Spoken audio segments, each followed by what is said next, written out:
સમાચારમાં આગળ વાત કરીશું વડોદરાથી। વડોદરા જિલ્લાના સાવલી તાલુકામાં પોલીસને મોટી સફળતા મળી છે। વયોવૃદ્ધ તથા વિધવા મહિલાઓને સરકારી યોજનાઓ અને પેન્શન અપડેટના નામે છેતરતી ગેંગને ઓપરેશન પરાક્રમ હેઠળ ઝડપવામાં આવી છે।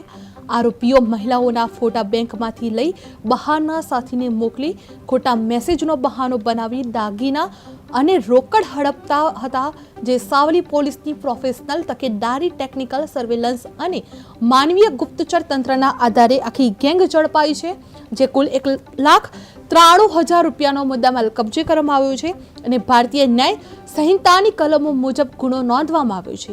વડોદરામાં સાવલીમાં છેતરપિંડી કરતી ગેંગ ઝડપાઈ છે, જે વયોવૃદ્ધ મહિલાઓને નિશાન બનાવવામાં આવતી હતી અને બેંક સ્ટાફ કહી દાગીના હડપાવવામાં આવતી હતી, જે ઓપરેશન પરાક્રમ હેઠળ મોટી કાર્યવાહી કરવામાં આવી છે અને કુલ મુદ્દામાલ 1,93,000 કબજે કરવામાં આવ્યો છે।